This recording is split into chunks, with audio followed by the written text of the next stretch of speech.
তা আশা করি এই সরকার এই নির্বাচন উপলক্ষে তত্ত্বাবধায়ক সরকারের ভূমিকাই পালন করবে, সুষ্ঠুভাবে, নিরপেক্ষভাবে, স্বাধীনভাবে, উৎসবমুখরভাবে একটি নির্বাচন আয়োজন করা, ঐতিহাসিক নির্বাচন জাতীয় সংসদের আয়োজন করা।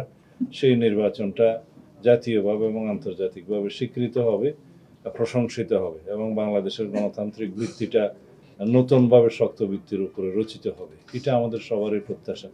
এর মধ্যে ইলেকশন অবজারভার গ্রুপ বা সোসাইটি যাই বলি আপনাদেরকে, আপনাদের ভূমিকাটা থাকবে দলনিরপেক্ষ থেকে আপনারা জাতীয়ভাবে মানুষের পক্ষে আপনাদের ভূমিকা পালন করবেন এবং আপনারা এই দৃষ্টিতেই কাজ করবেন যাতে ভবিষ্যতে আমাদের নির্বাচনী ব্যবস্থায় যেন অবজারভারদের উপরে আমাদের বিশ্বাস স্থাপন হয়।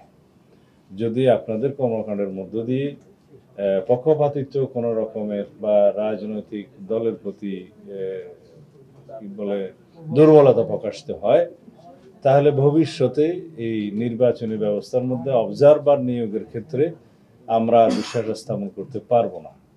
যেভাবেই হোক, যে প্রক্রিয়াই হোক, আপনাদেরকে ইলেকশন অবজারভার হিসাবে নিয়োগ করা হয়েছে শুনেছি ৬৬টা অর্গানাইজেশনকে দেয়া হয়েছে, আরো হয়তো ১৫-১৬টা দেয়া হবে।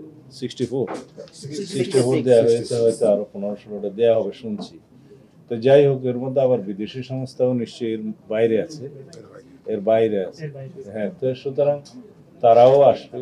এর বাইরে বিভিন্ন ইন্টারন্যাশনাল অর্গানাইজেশনস আছে, কমনওয়েলথ গ্রুপ আছে, ইউরোপিয়ান ইউনিয়ন আছে, আমেরিকান সংস্থা একটা আছে, IRI আছে, ডেমোক্রেটিক ইন্টারন্যাশনাল আছে, ডেমোক্রেসি ইন্টারন্যাশনাল আছে, আরো অনেকগুলো আছে যারা স্বতন্ত্রভাবে, তাদের কাজই হচ্ছে পৃথিবীব্যাপী নির্বাচনগুলো অবজার্ভ করা এবং সেই হিসাবে তাদের রিপোর্ট দেওয়া এবং তাদের সেই রিপোর্টের ক্রেডিবিলিটির উপর ভিত্তি করেই সেই সমস্ত নির্বাচন সম্পর্কে বহির্বিশ্বে স্বীকৃতিটা দেয়া হয়।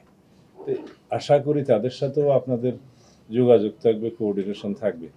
ইন এনিওয়ে আমরা চাই বাংলাদেশের আগামী নির্বাচনটা যেন সারা পৃথিবীতে একটা ক্রেডিবল, একটা বিশ্বাসযোগ্য, একটা স্বীকৃত এবং একটা ঐতিহাসিক নির্বাচন হিসেবে প্রতিষ্ঠা পায়।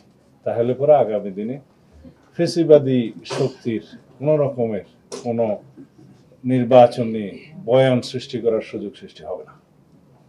যদি আমরা এখানে কোনো রকমের প্রশ্ন উদয় হওয়ার মতো কর্মকাণ্ডে লিপ্ত হই এবং সেটা আমরা যদি উদ্ঘাটন না করি, তাহলে পরে পতিত ফেসিবাদী শক্তি সুযোগ পাবে এগুলো সমালোচনা করার। এটাও একটা পদ্ধতি যে ফেসিবাদের উৎখাতের পরে বাংলাদেশের মানুষ পূর্ণাঙ্গ গণতান্ত্রিক চর্চায় লিপ্ত হয়েছে এবং সেই চর্চাকে তারা আপন করে নিয়েছে।